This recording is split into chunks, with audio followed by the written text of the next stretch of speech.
Lions TV full time from a sweltering hot Calmont Road. It finishes in a pre-season friendly.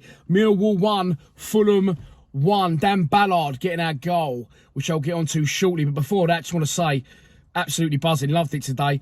When you're in the stadium, obviously you see the players, but to watch them close up at the training ground and hear them talking and instructing each other and rowing with each other is a lot more interesting. If I wasn't excited enough for the coming season, that's just enhanced it so much more. A very competitive game, as I've said. Tackles flying in, bookings, which I'll get into shortly. But before that, let's start out with a starting 11. It was Balkowski in goal. Back three was Ballard, Hutchinson and Murray Wallace on the left-hand side of that three. Scott Malone, left wing-back. Danny Mack, right. George Evans, Billy Mitchell and Ben Thompson, the more advanced of those three, with Benik Afobe and Matt Smith up front. So yeah, strong side to start with. Fulham as well were also at full strength with Mitrovic and Anthony Knockhart both starting the game. So as I said, a good standard, high tempo, high intensity in ridiculous heat. It was a really enjoyable game to watch, and it could be a bit of a lengthy one because, as you would expect, there was a lot of changes, etc. So bear with me, this video could go on. I want to try and cover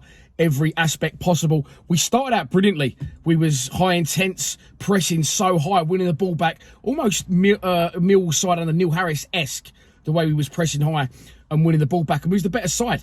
Looked very good. Daniel Ballard looks very, very confident on the ball. Billy Mitchell was pulling the strings, coming deep and then driving. He was a driving force going forward. He actually had our first two opportunities. Ball from a corner comes out. Billy Mitchell finds himself in space on the edge of the box.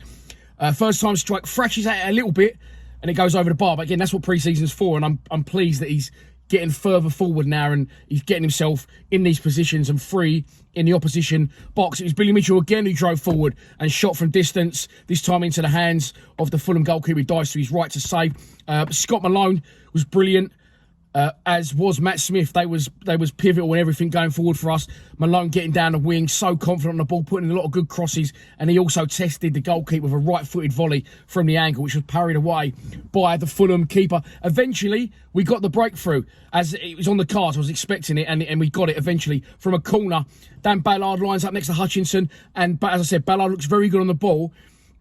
I know this sounds silly because I said it to my mate. Looking at him in photos, he doesn't look tall. I know that's really stupid because you can't see how tall people are in photos, but obviously quite young in the face, and I thought in stature, but you see him out there, he's taller than Hutchinson. He's got a good frame on him. He gets around the pitch well, and he gets above the Fulham defender that scored the opening goal. A long dipping corner, hung up for a long time to the back post, and Ballard's there, pulls off his marker, going backwards, heads it into the roof of the net and gives Millwall a deserved lead. As I said, Matt Smith worked tirelessly up front. Ben Thompson was working his socks off as usual. I'm going to say this because, and I said this to my mate, and he said, well, fuck them, they weren't there if they don't like what you're going to say. You just got to say what you're going to say. 9 players played well in the first half. Well, Bart didn't have a thing to do, to be fair. 9 players played well in the first half. 2 didn't. And those 2 players that I was not impressed with at all was George Evans, who constantly gave the ball away and constantly committed fouls and was actually booked for persistent fouling at one point, conceding a free kick to Mitrovic. Mitrovic hits the bar from distance from a free kick. Bart had it covered, I think. It was the only real chance that Fulham had in the entire half. And the other player, and it pains me to say this because I'm really backing him to do well. And look, he could do well. It's one game. I'm not going to judge him on one game. But from what I've seen today, Benik Afobe is absolutely miles out of his depth. He was awful. He was truly awful. He just did not stop giving the ball away, people knocking balls into him. He's getting weighted off by defenders who were cutting in front of him. Yeah, I mean, he just looks a little bit like he was lost out there. He's not big. And again, judging by what people look like in photos, he looked, I thought he was a big, strong man. I mean, obviously he's playing next to Matt Smith, so he's not going to look the tallest. But he's not a target man. He isn't a player that's going to pull off people and score goals with pace. So I don't know what he's bringing to the team. However, it's one game I've seen him for, so I'm not going to judge him on that. And it's not going to be a massacre and a character assassination of Benik Afobe. So we got to half-time. 1-0 up, rightly so. There's not a lot Gary Rowett could say, in my opinion, on that showing in the first 45. And of course it is a friendly, and of course there's a long way to go. The season hasn't even started yet.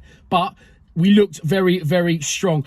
Second half, we didn't make any changes to start with, which I thought we'd make a lot because we had so many players on the sideline, including Alex Mitchell, Tyler Berry, and Sean O'Brien, which I'm very excited about because I've backed him to do well. And Sean O'Brien on his recent showing for the 23s and how quickly he's progressing was on the bench today. And he did come on later on in the second half, but I will get to that. People were asking me who scored for Fulham because they did equalise soon after half-time. Now, I don't know because the players had the new kit on today, by the way, which looked lovely. And I've gone a little bit...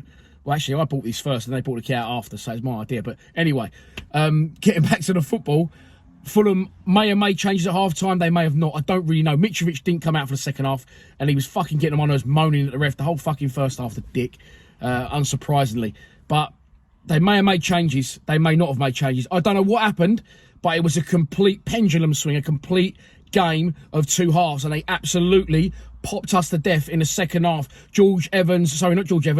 Benik Afobe gives the ball away, again, ball into him, not strong enough, defender just gets it in front of him, wakes him off, delivers it to his mate. Now, in the second half, I stood right behind Bart Barkowski's goal, and it was hilarious to stand there because, obviously, as I say, at the Den, we watch Bart, we see Bart, but we can't hear Bart. It's brilliant. He sounds parts Irish, and other times he was sounding like a Cockney, and at one point, I'm sure I could hear Brian Badonde in between the sticks. He's got a hilarious accent. He's got 3 or 4 different accents. I love the big man anyway, but he should be saving a goal. Benik Afobe, as I said, gets waked off. Player cuts in front, delivers it to his mate. He's hit it from distance, from the centre of the goal, almost just to the side, 25 yards out across. It's bounced like that and gone across Bart's body. And I'm thinking he's going to move his feet and just go and literally not even dive. Just scoop it up. But he doesn't move his feet. And the longer it goes, I'm thinking... Oh, he's just going to dive and parry it round the post then, one for the cameras. Even though I don't think Tonksy was there today, Brian Tonks, the club cameraman. But it just doesn't move and it just goes in the side net. And we're 1-1. And after that, we literally could not get the fucking ball for the entire second half. However, having said that, Bart, I don't think had another mate to save in the game. And we've come away, me and my mate, very disappointed because we was, honestly, at one point in the first half, we were high-fiving. Just buzzing to be back. Team looked brilliant. It's not a bad result. It's a fucking very good one, of course. Fulham have come down from the Premier League, but in the second half, we got popped so badly to death. It just took the emphasis for me off how good the first half was. So, but again, good fitness. Done a lot of ball chasing. You could have 11 fitness instructors, 11 long distance runners out there for the second half for us because we just couldn't get the ball. Changes were made. There was a fucking whole catalogue of changes, so I can't take you through all of them. I will say this: Jake Cooper came on after about 55 minutes because we were just getting popped to death. He went centre-back. Murray Wallace went to left wing-back and Scott Malone went off. Then there was a drinks break halfway through the second half. That's when the majority of the changes came. You saw Alex Mitchell come on. You saw Tyler Berry come on. You saw Conor Mahoney, Alex Pearce, Marlon Romeo, Ryan Leonard coming back from injury. I'm looking up the sky because I'm visualising. They'll walk right past me. And all said, of course, love the channel, mate. I didn't say that. But they all did walk straight past me. So they all came on. Nothing in the second half. Chasing shadows. Later on, Billy Mitchell goes off, nosebleed, replaced by Sean O'Brien. So buzzing for Sean that he got 15 minutes. I'm not sure if he'll figure out tonight for the under-23s game when I go to watch them at Beckenham shortly. Hopefully he will be. But yeah, listen, difficult one. I mean, and when we made the changes, our strike, this is the team we pretty much finished with in the second half after Sean O'Brien. I'll put it on the screen now. And as you can see, we had Tyler Berry, and we had Conor Mahoney as our strikers. So I'm going to say this. No Keith Bell. No Jed, who I heard has had a niggle and had a scam, but he's fine. No Bradshaw. I know we don't want him, but no Budvarsson. No Bennett. Who else was missing today? A few players out, not even in the squad. And, you know, they must have slight injuries or illnesses. I don't know. Well, I do know, but let's just leave that one for another day and wait and see what the club say. But everyone's fine. No one's seriously injured as far as I know. But I think with Smith and Afobe starting the game and going off after a time, and I was really impressed with Smith today, by the way, as well as Ballard, as well as Billy Mitchell, as well as Scott Malone. Am I missing anyone out? I don't think I am. And I was very unimpressed with the whole second half. Evans and Afobe, who both looked miles out their depth. So, other than that, you know, good to see Sean O'Brien come on as well at the end. And I said Smith and Afobe starting, and with Bradshaw, Budvarsson, Bennett, and Jed all missing, we looked a little bit light up front.